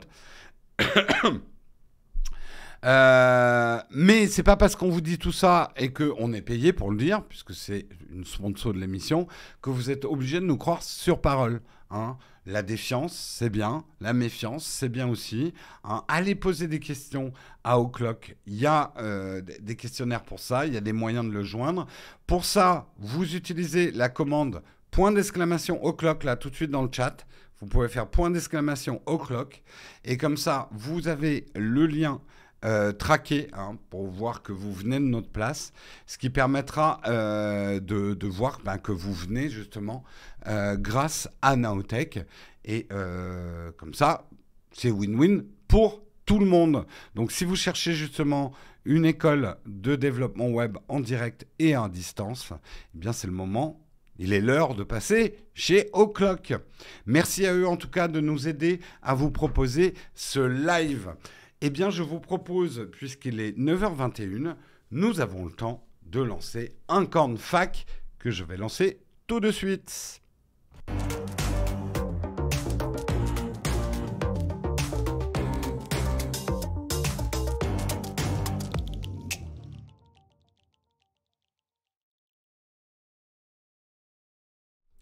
Et c'est l'heure du corn fac et Victor qui nous demande si j'ai raté quoi. Tout, Victor, tu as tout raté. Nous sommes en fin d'émission. Je suis déçu qu'il n'y ait pas de formation en rapport avec la communication comme celle de Community Manager. Faut leur demander, j'avoue que je ne sais pas s'il y a... Ils sont plutôt dans le dev, enfin c'est une école plutôt de dev, pour le développement informatique et web. Donc je ne pense pas qu'il y ait des formations communication web.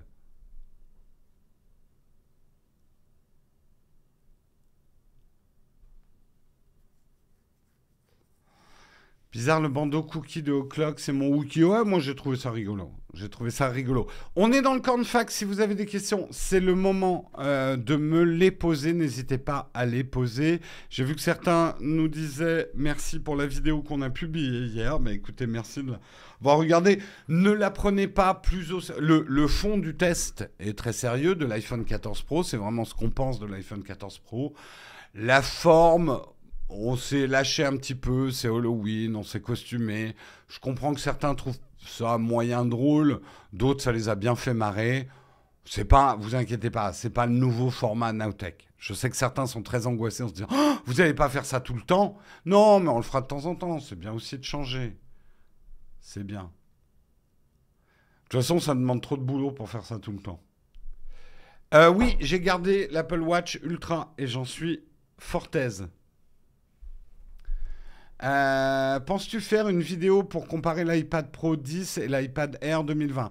Non, pas un comparatif, mais on arrive bientôt avec une vidéo où je vous dis ce que je pense des iPads 2022. Spoiler, pas que du bien. Bientôt un test du nouveau micro-stream de Logitech, c'est pas prévu pour l'instant. Mais c'est pas prévu. Y a-t-il des événements d'ici la fin de l'année pour la chaîne? Événements particuliers, non. Des vidéos. Euh, voilà. Avez-vous un test Pixel 7 et Pro? On est en train de... Je devrais pas spoiler. Peut-être. Est-ce qu'on va garder les épées de modération ou est-ce qu'il faudra payer 8 euros par mois sur notre... On a trouvé un moyen d'enfin financer la modération. On va les faire payer en fait. Et on vous rend l'argent. Donc vous nous versez 8 dollars par mois et on vous rend les 8 dollars. Masterclass business. Peux-tu nous parler de ton ambassade Tropic Feel? Oui, je suis ambassadeur de la marque Tropic Feel. Les meilleures chaussures du monde. Ils font des blousons incroyables. Il faut que je vous montre Tropic Feel. Et j'ai un code promo, effectivement. Je ne sais pas si je l'ai filé à la modération. C'est vous qui l'avez voulu, hein, vous m'avez lancé là-dessus. Lien d'affiliation Tropic Feel. Merci beaucoup, Grolb. Tropic Feel, je vous montre un petit peu qui c'est. Non, en vrai, c'est une marque que j'aime vraiment beaucoup. C'est une marque, effectivement, qui a lancé ses premières baskets, ses premières chaussures en crowdfunding. Et ils font des chaussures que moi, j'aime beaucoup. Elles sont ultra confortables. Il n'y a pas de lacets à faire. Elles sont... alors, ils ont commencé par une collection qu'on voit ici. C'est une collection d'été. En fait... je peux pas vous montrer de près, mais c'est des chaussures, c'est un filet. Donc il y a énormément d'air. C'est pas comme si vous étiez pieds nus, mais c'est des chaussures dans lesquelles vous respirez extrêmement bien, qui vont dans l'eau justement, qui protègent pas du tout de l'eau. Hein, par contre, attention, hein, elles ne protègent pas du tout de l'eau. Mais cette année, et c'est la nouveauté, ils ont sorti... donc il y a plein de modèles selon si vous voulez marcher beaucoup ou plus de la chaussure de plage. Je ne vais pas toutes les faire. Mais cette année, ils ont sorti leur premier modèle d'hiver que j'ai acheté et qui sont vachement bien, que j'ai pas là au pied, que je pourrais pas vous montrer. Mais attendez, je vais vous les montrer. C'est les Geyser, voilà, c'est ça. Les Geyser qui sont leurs modèles d'hiver, qui elles sont étanches. Et qui sont vachement bien. Enfin, moi, je les trouve hyper confortables, toujours avec le système où les lacets sont élastiques, donc on n'a pas à faire ces lacets. Et également, je suis un gros fan maintenant de leur nouveau blouson, le NS40, qui est un blouson en 2 parties, en fait. Que je trouve hyper pratique et je viens de crowdfunder d'ailleurs leur nouveau NS60 jacket qui est la version plus hiver, plus froid sur le même concept, un blouson en 2 parties, donc on peut porter indifféremment une partie ou l'autre selon, on voit dans cette vidéo. Voilà, c'est vraiment un truc qui s'adapte à ce que vous êtes en train de faire. Franchement, elles sont hyper intéressantes. Avec mon code promo, je crois que vous avez une réduction. Je dirais, je sais plus laquelle, mais utilisez mon code promo, je crois que vous avez des réductions. Voilà. Utilisez bien le code promo qu'on vous a donné. La Jess vous le redonne. nation.tropicfeel.com/s/nowtech. Nation.tropicfeel, tropic avec un C, fil F 2 E L.com/s/nowtech. La nouvelle Mephisto pour les quadras. Je te proute. Non, je dirais que c'est plus effectivement dans la veine Tropic Feel. Une société qui fait des trucs que je trouve plutôt malins, qui ont plutôt de la gueule. Moi, j'aime bien en tout cas.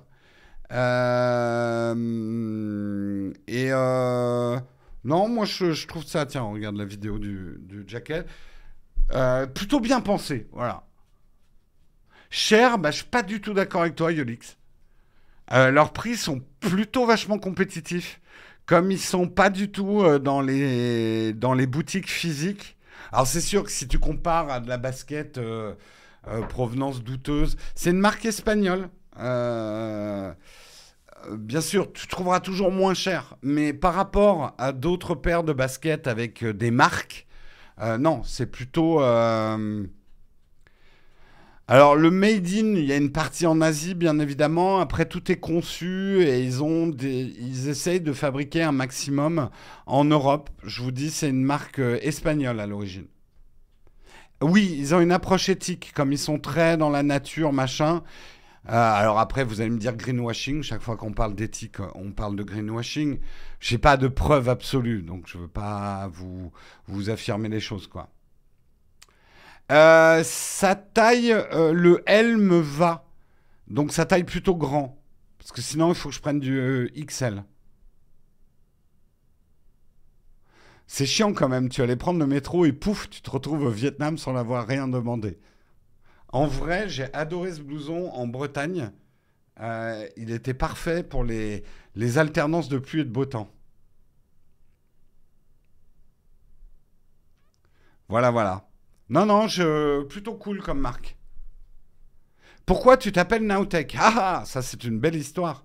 On s'appelle Nowtech pour une raison toute bête, c'est que en 2009-2010, j'avais fondé un autre groupe de chaînes qui s'appelait No Watch, avec des amis, on avait des podcasts, etc. Je ne vais pas refaire l'histoire. Et vers la fin de No Watch, parce qu'on s'est un peu effondré financièrement, à la fin de No Watch, on commençait à se demander est-ce qu'on lancerait pas des chaînes un peu spécialisées avec Now devant. Donc j'avais acheté du URL Nowtech pour aller avec No Watch, No Watch, Nowtech, voilà. Et bah, quand tout s'est pété, que je me suis dit que j'allais continuer tout seul de mon côté, quand tout s'est pété la gueule, bah, finalement j'avais déjà le nom Nowtech. Voilà.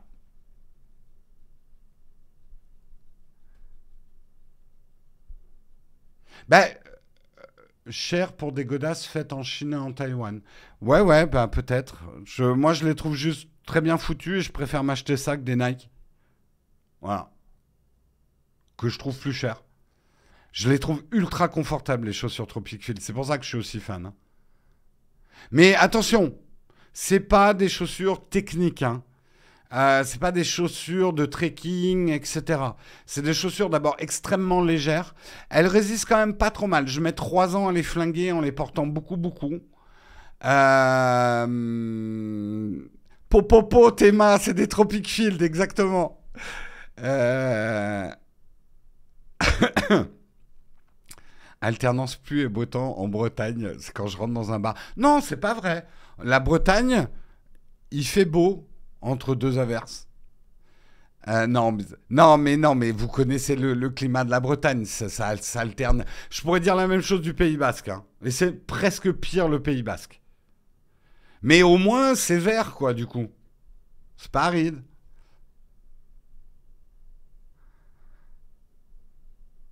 Une idée de comment monter un micro Rode Vidéomix sur un trépied GoPro. Oui, tu as des adaptateurs avec les trois griffes GoPro et qui de l'autre côté ont un pas de vis traditionnel de la photo. Il fait beau plusieurs fois par jour. La meilleure phrase, c'est celle de Marion. On va, pour manger d'ailleurs un truc délicieux qui est une espèce de brioche pain, bref. On va dans un bar et il y avait des parasols ouverts et il pleuvait. Et Marion dit c'est quand même fantastique, la Bretagne, les parasols servent aussi de parapluie.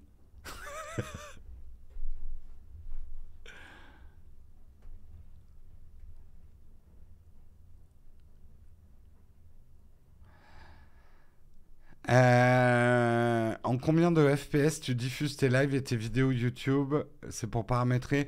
On est en 25 images secondes, je crois. Oui, on est en 25. Attention, si tu streams du jeu vidéo, ça peut être pas mal d'avoir une fréquence meilleure.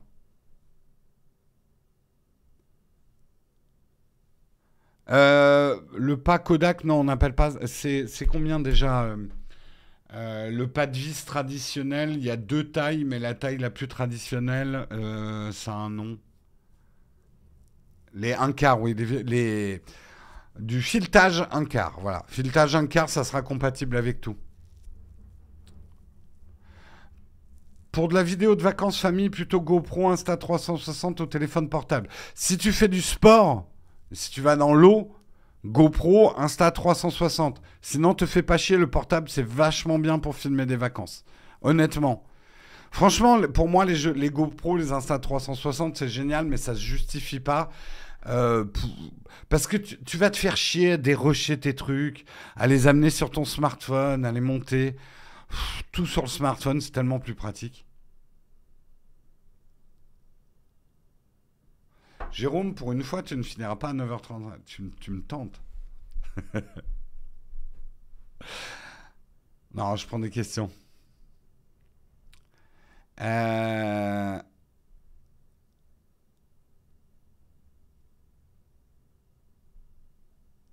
Oui, en vrai, le clignotement des ampoules, il n'y a plus trop un KZ. Avec des ampoules LED, tu as plus cette histoire du 25 images secondes pour éviter les flics. Ça dépend. Si tu t'éclaires avec du vieil éclairage, oui, ça peut être chiant, mais aujourd'hui, on peut très bien passer en 30 images secondes. Vous le verriez pas.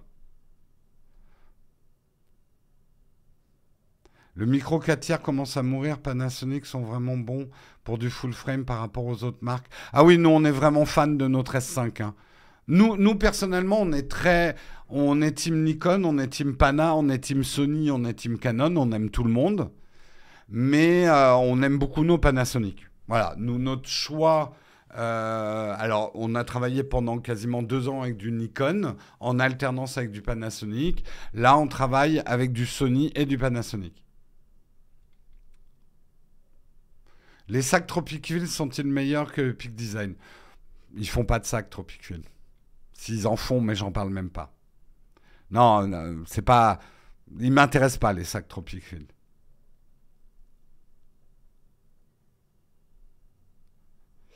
Comment expliquer que dès que mon écran est en 60 Hz, j'ai moins de paramètres d'image pour des sources externes? Est-ce que parce que je ne suis pas en HDMI 2.1?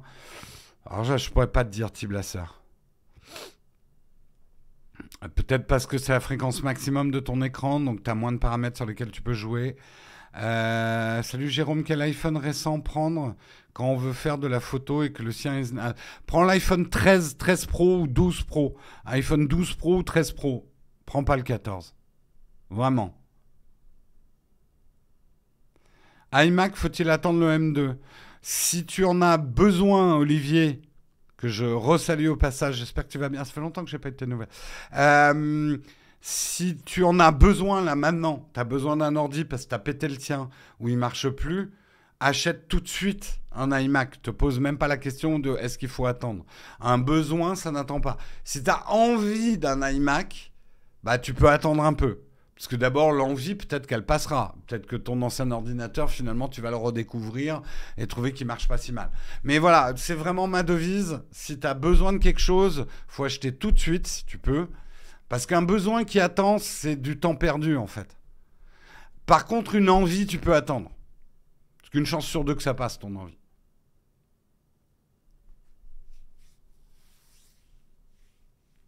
J'aime l'autofocus Pana qui est comme sur les Leica manuels.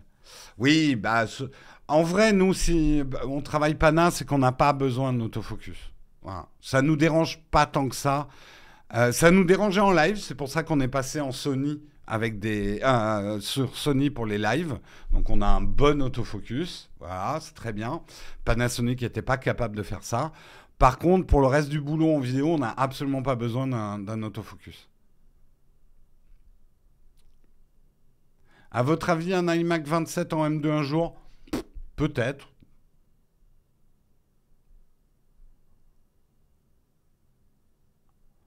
Euh, Pour en revenir à la certification, je pense que chaque réseau social et chaque app de messagerie devrait avoir une certif. Hier, j'ai failli me faire arnaquer par quelqu'un qui se faisait passer pour Monsieur Greuil qui m'a fait croire que j'avais gagné le dernier Razer. Ah ouais. De toute façon, si on vous envoie un truc en vous disant que vous avez gagné quelque chose, méfiez-vous. À moins que ça soit envoyé vraiment en DM et que vous soyez sûr que ça soit la personne. Ouais, ouais, faites gaffe, hein. Quand je vous dis de toute façon que les jeux concours, c'est un truc, c'est une vraie vulnérabilité cette histoire, hein, les jeux concours. Moi, j'avais envie d'un iPad 10 et finalement, je garde mon 9 vu que pas grand-chose. Bah, tout à fait raison.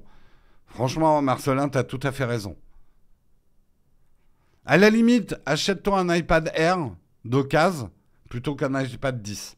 Là, je viens de vous spoiler ma prochaine vidéo. Une de mes prochaines vidéos.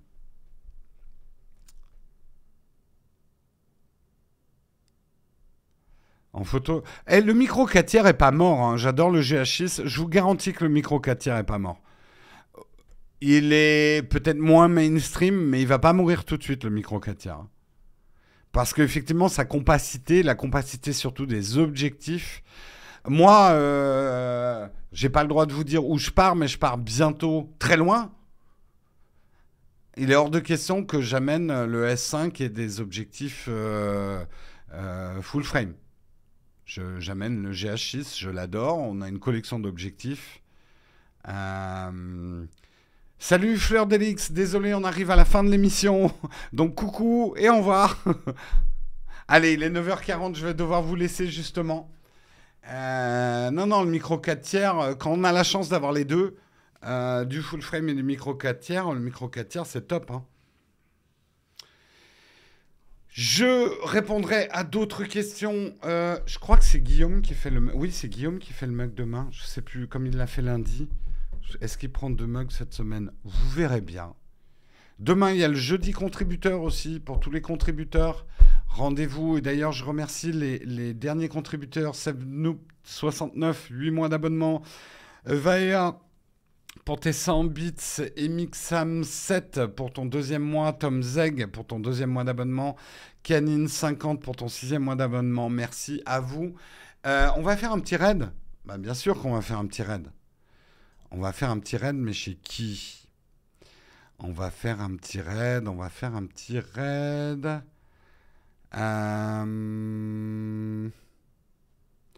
Attendez, je regarde. De quoi il est en train de discuter? Ouais, non, ça va pas très intéressant. Écoutez, on va faire un petit raid chez Ici Japon. Je regarde ce qu'ils sont en train de faire. Ouais, c'est leur émission. Ici Japon, on va faire un petit raid chez eux. Je vous souhaite une excellente journée à tous. Ciao tout le monde.